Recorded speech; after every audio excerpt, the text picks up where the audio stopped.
남원의 춘향이는 얼마나 기다렸을까요? 고약한 변사또가 수정을 들라고 강요하자 마음을 준 이몽룡 도령 생각하며 지조를 지키죠. 그러자 화가 치밀은 변사또가 춘향이를 감옥에 쳐넣고 여리디 어린 춘향이 칼을 쓰고 온갖 옥고를 치르고 있습니다.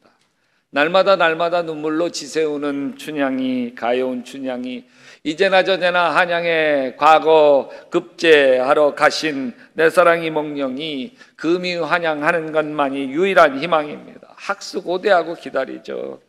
그러던 어느 날 엄마 월매가 감옥에 있는 춘향이 면회하면서 한 남자를 데려왔습니다. 갓은 찌그러져 있고 옷은 남루하고 여기 완전 거지꼴인데 가만히 보니 이몽룡입니다. 도련님이시군요. 근데 어찌 이렇게 험한 꼴 당하셨나이까? 얼마나 고생 많으셨수. 어머니, 제가 변사또에게 매맞아 죽게 되면 저의 물건을 다 내다가 팔아서 우리 도련님에게 맛있는 음식 차려주시고 좋은 옷 만들어 입혀주세요. 아직도 변치 않는 춘향이 마음에 이몽룡이 남몰래 눈물을 흘립니다. 다음 날 변사또 생일날이 되고 큰 잔치가 벌어졌습니다. 이몽룡이 남루한 옷차림으로 참석해서 시 한 수 읊습니다. 금준미주 천인혈이요, 금동이의 아름다운 술은 천사람의 피요, 옥반가요 만성고라, 옥소반의 아름다운 안주는 만백성의 기름인데 촉누 낚시 민누락이니 초의 눈물이 떨어질 때 백성의 눈물도 떨어지고 가성고쳐 원성고라, 노랫소리 높은 곳에는 원망하는 소리 또한 높더라. 그러더니 갑자기 사방에서 아메오사 출두야 소리가 외쳐지고 화들짝 놀란 변학도 얼굴이 막 사색이 되어서 마당에 내동댕이 쳐집니다. 감옥에 있는 춘향이 끌려 나와서 바들바들 떨고 있는데 부채로 얼굴을 착 가린 암행어사 목소리가 들어보니 낯익은 목소리예요. 누구 목소리? 이몽룡 목소리입니다. 거짓골 이몽룡이 이제 다시 보니 금이환양 암행어사입니다. 춘향이 어깨춤 들썩거리며 신나서 춤을 추었을 거예요. 오 화둥둥 냈사. 저는 춘향전 남루한 옷을 입은 이몽룡의 모습에서 하늘 보좌를 버리고 이 땅에 오신 예수님 모습과 겹쳐 보이더라고요. 여기 암행어사, 어사는 무슨 뜻이죠? 임금어자잖아요. 임금님이 보낸 사람입니다. 예수님은 가만히 보면 어사, 하늘 임금이 보낸 분 아니십니까? 2000년 전 하늘 임금 암행어사이신 예수님이 남루한 모습으로 오시죠. 냄새나는 마국간에 짐승의 여물통을 요람 삼아서 태어나셨습니다. 한없이 낮아진 모습으로 이 땅에 오시죠. 근데 사도 바울은 오늘 읽은 이 말씀들을 통해 예수님에 대해서 완벽하게 설명하고 있습니다. 이걸 사도 바울의 기독론이다 이렇게 이야기하시는데, 예수님은 누구시고 왜 이 땅에 오셨고 오셔서 무엇을 하고 무엇을 이루셨고 어떻게 되셨는지 예수님에 대한 설명을 기가 막히게 하고 있습니다. 그래서 오늘 말씀을 통해 사도 바울이 말하는 기독론, 예수님에 대한 설명을 5단계로 구분해서 나누려고 합니다. 이것은 우리가 품어갈 예수님의 마음이기도 합니다. 예수님은 하나님과 동등하신 분이죠. 영광의 보좌에 앉아서 우주를 통치하시는 분이십니다. 어느 누구도 예수님의 지위를 빼앗을 자가 없습니다. 그 예수님이 스스로 자신의 모든 특권을 버리셨습니다. 저 하늘 보좌를 버리시고 낮고 낮은 이 땅에 내려오셨습니다. 그는 하나님의 모습을 지녔으나 하나님과 동등됨을 당연하게 생각하지 않으셨다. 이게 예수님이 하늘 보좌를 버리신다는 게. 왜 버리셨을까? 그냥 하늘 보좌에 앉아서 천사들의 시중과 찬양을 받으시며 영광 중에 계셔야 할 예수님이 왜 모든 특권을 버리시고 고난을 자처하셨을까? 만약 처음 하나님이 만든 아담과 하와가 타락하지 않았더라면, 인간이 에덴 동산의 축복을 지금까지 대대손손 누리고 살고 있었더라면 예수님은 모든 특권을 버리실 이유가 없어요. 그러나 아담과 하와가 선악과를 타먹으면서 타락하기 시작했고 인류는 죄 가운데 사단의 종로로 타기 시작했습니다. 가인이 아벨을 쳐 죽이는 것처럼 서로 죽이는 폭력이 난무하고 온갖 타락이 저질러지고 가난한 자들은 짓밟혀지고 하나님이 만드신 이 아름다운 세상은 인간의 탐욕에 의해서 황폐해져 가고 평화는 깨뜨려져 지옥이 되고 말았습니다. 사람들에게 물어보십시오. 왜 사세요? 네, 죽지 못해서 살아요. 다시 태어나서 똑같이 한 번 더 살아보라면 살고 싶으세요? 아유, 됐어요. 한 번이면 됐어요. 안 할래요. 하나님이 인간을 만드실 때 이러시려고 만드신 게 아닙니다. 지옥을 사는 인간이 불쌍합니다. 그냥 하늘 보좌에서 보고만 있으실 수가 없습니다. 그래서 하나님께서 세상을 이처럼 사랑하셔서 외아들을 주신 것. 자신이 만든 피조물 우리 인간을 하나님이 지독히 사랑하시는 것이죠. 사랑 때문에 모든 걸 포기하시고 사랑 때문에 이 땅에 오신 것입니다. 1936년 12월 11일 대영제국의 왕 에드워드 8세가 BBC 라디오 방송을 통해서 아주 충격적인 발표를 합니다. 저는 오늘로 국왕의 자리를 포기합니다. 왜냐하면 사랑하는 여인의 도움 없이는 국왕으로서의 의무를 다하는 게 불가능하기 때문입니다. 전 세계가 아주 깜짝 놀랐죠. 도대체 그 사랑하는 여인이 누구일까? 온 국민의 관심이 집중되어지는데 그녀의 이름은 윌리스 심프슨입니다.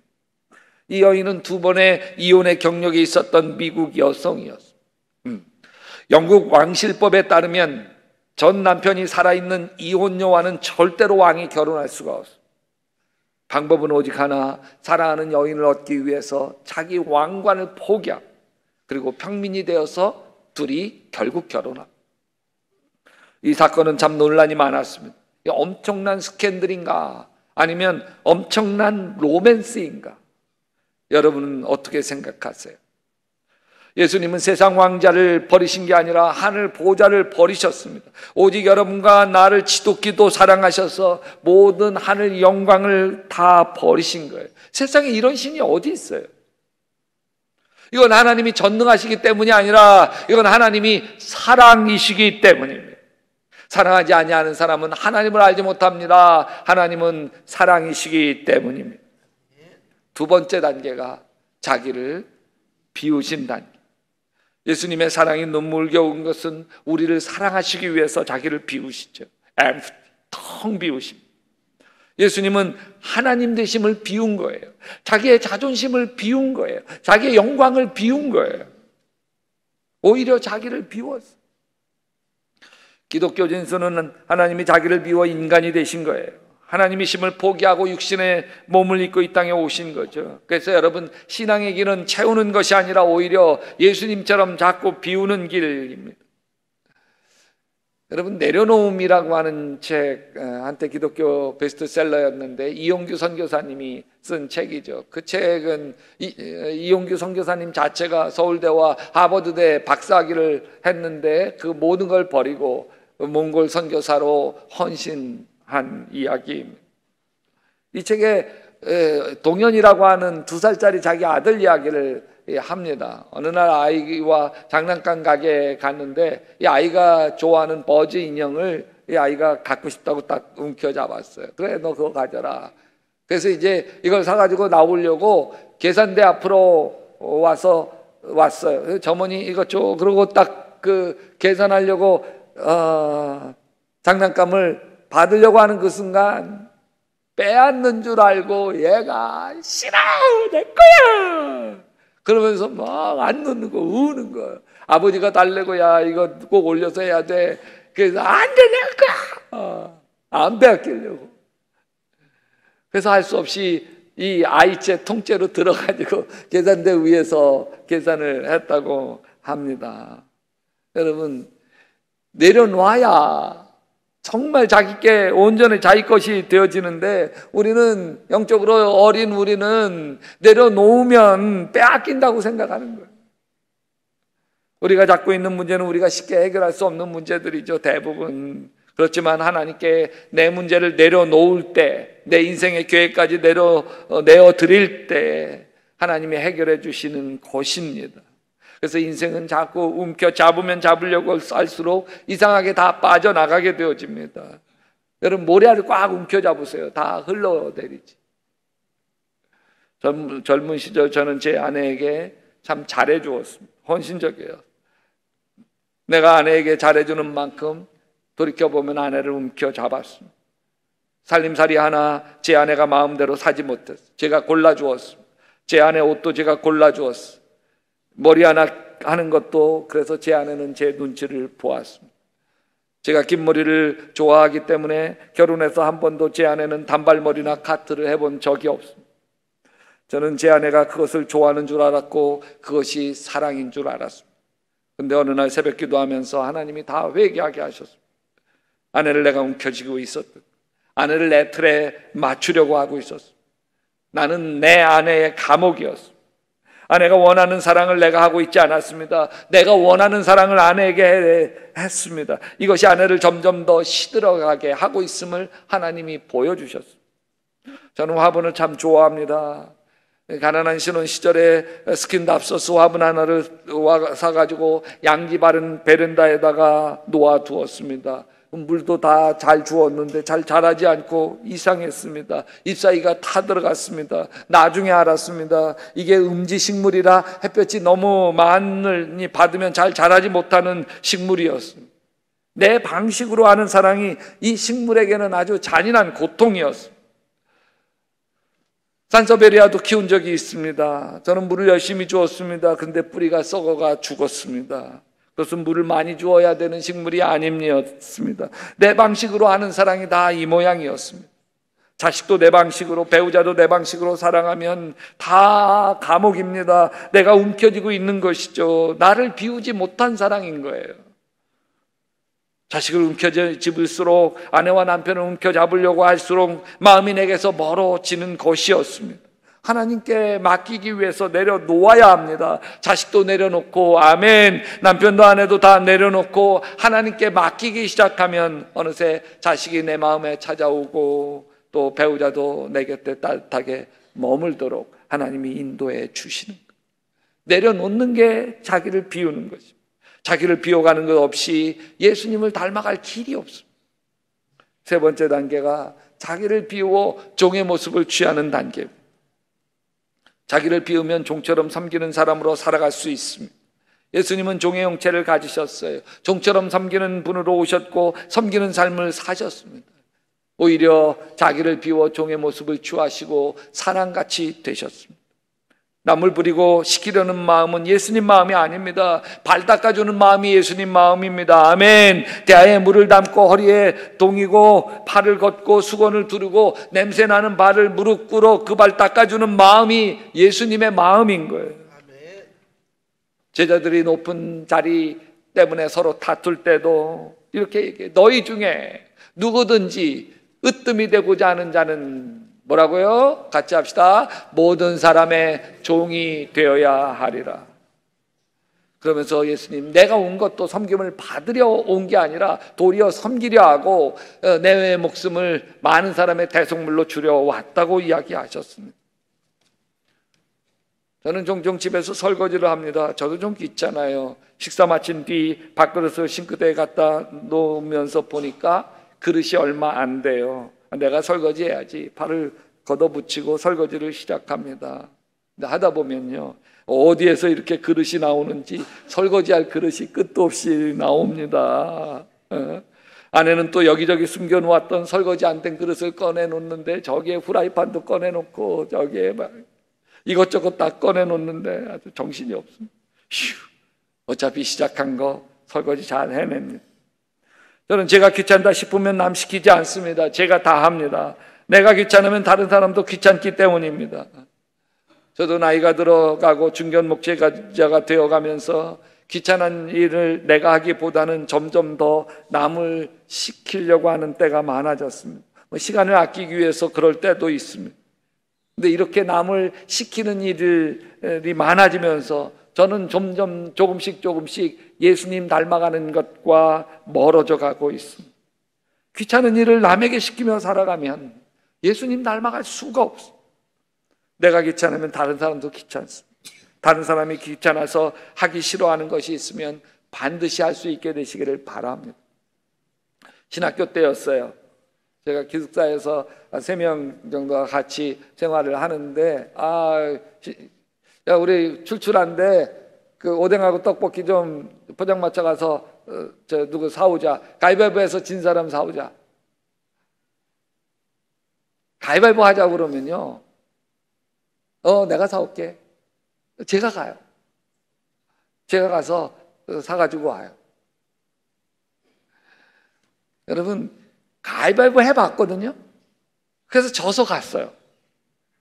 근데요, 져서 갔다가 사다 줘도요, 이것들이 고마운 줄 몰라요. 그리고 나도 이게 가위바위보 진 게 좀 억울할 뿐이지 보람이 없어요. 근데 내가 할게.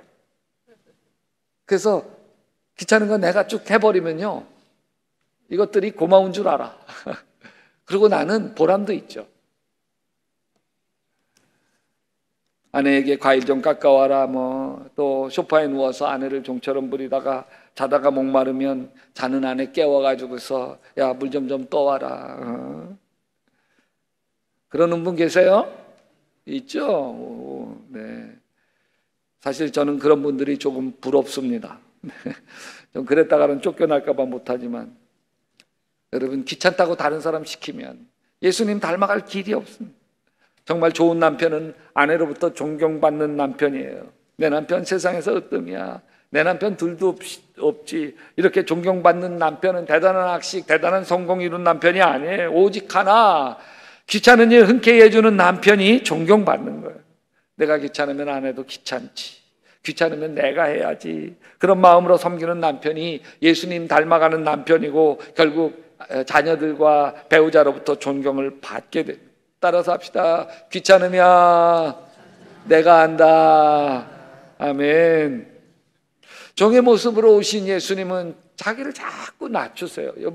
예수님은 물과 같다, 이렇게 설명할 수 있어요. 물이요, 조금 더 낮은 데 있으면 얼른 내려가요. 더 낮은 데 있으면 얼른 더 내려가요. 은혜의 바다에 이르기까지 계속 내려갑니다. 왜 예수님은 자기를 낮추셨을까요? 다른 사람을 높이기 위해서 낮추신 거예요. 하나님을 높이기 위해서 자신을 낮추신 거죠. 사람이 남을 높이기 위해서는 자기 자신을 낮출 수밖에 없어요. 예수님이 왜 말구 위에 천한 자리에 나셨나요? 왜 막노동하는 목수의 아들로 자라셨습니까? 왜 모양도 풍채도 없이 못난 모습 사람의 몸을 입으셨습니까? 왜 가난해서 머리 둘 것도 없으셨습니까? 세상의 모든 낮아진 것을 자기 몸에 담아 예수 만나는 사람마다 다 높아지게 하시려는. 그래서 예수님은 낮아지는 사람을 높여주시는 분입니다. 낮아진 사람이 으뜸이라고 하시잖아요. 주 앞에서 낮추라. 그래야면 주께서 너희를 높이시리라. 네 번째 단계는 예수님이 십자가에 달려 죽기까지 순종하시는 단계예요. 사실 예수님도 십자가의 고통만은 피하고 싶으셨습니다. 마지막 순간까지 겟세마네 동산에서 땀방울이 핏방울 되도록 하나님 아버지에게 애원합니다. 아버지, 만일 하나님의 아버지의 뜻이라면 나에게서 이 잔을 거두어 주십시오. 한 번만 기도한 게 아니에요. 3번 하나님께 애원합니다. 제발 십자가 쓴 잔을 내게서 거두어 주시옵소서. 하나님 아버지 침묵하지. 쓴 잔을 거두어 주실 생각이 없어요. 그러자 예수님이 하나님 아버지 뜻에 순종하죠. 그러나 나의 뜻대로 되게 하지 마시고 아버지 뜻대로 되게 하여 주옵소서. 그동안 그렇게 기도해도 침묵하셨던 하나님이 이때서야 천사를 보내주십니다. 천사가 하늘로부터 예수께 나타나 힘을 더하시다. 겟세마네 동산 기도 자리에서 일어나신 예수님이 십자가를 지시며 죽기까지 순종하시죠. 자기를 낮추시고 죽기까지 순종하셨으니 곧 십자가에 죽기까지 하셨습니다. 하나님 아버지는 왜 자신의 아들을 십자가에 내주셨을까요? 왜 예수님은 끝까지 십자가 도저히 못 지겠다고 버티지 않으셨을까요? 그것은 예수님이 하늘 보좌로 버리시고 이 땅에 오신 이유가 사랑이기 때문에. 뭐라고요? 사랑이기 때문에 그렇습니다. 십자가는 우리를 향한 하나님의 한없는 사랑인 거예요. 사랑은 이 사실에 있으니 곧 우리가 하나님을 사랑하는 것이 아니라 하나님이 우리를 사랑하셔서 자기 아들을 보내어 우리의 죄를 위하여 화목제물이 되게 하신 것입니다. 여러분, 예수님에게 물어보세요. 예수님, 저를 얼마나 사랑하세요? 그래, 아들아, 딸아, 내가 너를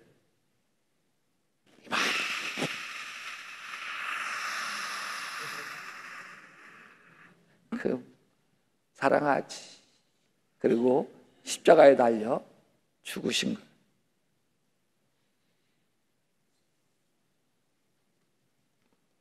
십자가는 한없는 하나님의 용서와 사랑입니다. 우리의 허물과 죄를 다 대신 짊어지시고 용서하신 하나님의 한없는 사랑입니다. 다섯 번째 단계는 죽기까지 순종하신 예수님을 하늘 높이 올리시는 단계. 십자가는 십자가로만 끝나지 않습니다. 비참한 죽음으로만 끝나지 않습니다. 부활의 영광이 있는 거예요. 그러므로 하나님께서는 그를 지극히 높이시고 모든 이름 위에 뛰어난 이름을 그에게 주셨습니다. 그리하여 하늘에 있는 천사들이나 땅 위에 있는 사람들이나 땅 아래에 있는 사단 마귀조차도 다 예수 그리스도의 이름 앞에 무릎을 꿇게 하셨고, 모두가 예수 그리스도는 주님이시라고 고백하여 하나님 아버지께 영광을 돌리게 하셨습니다. 하나님은 가장 밑까지 내려가신 예수님을 높이고 높여서 만왕의 왕이 되게 하시고 하늘의 위나 땅 위에 있는 모든 것들이 예수님 이름 앞에 무릎을 꿇게 하셨습니다. 저는 이 대목에서 마치 이러시는 것 같아요. 아멘어사 칠뜨야 그러는 것 같아요. 단간오리 벼낙 떠는 마당에 덩덩이쳐 바들바들 떨고 무릎을 꿇는 꿇게 만드는 예수님 모습과 연결되어져. 여러분, 오늘 말씀은 예수님에 대해서 이렇게 시작합니다. 너희는 너희 안에 이 마음을 품으라. 곧 그리스도 예수의 마음이. 예수님이 버리고 낮아지고 십자가 지셨던 것처럼 그렇게 살라는 거예요. 여러분, 지금 내 형편과 처지가 초라한가요? 바보 같은 자기 자신이 싫은가요? 살아온 인생이 서러운가요? 예수님이 성탄절에 다가와 우리를 품어주시며 이렇게 속삭입니다. 나는 더 가난해서 머리 둘 곳도 없었다. 나는 더 초라해서 마읍간에서 태어났고, 나는 더 수치스럽게 옷이 벗겨지고 침뱉음 당하며 채찍에 맞으며 십자가에 달려야 했다. 내가 걸어가는 인생이 내가 걸어온 인생이다. 그 십자가 달게 지자. 아멘.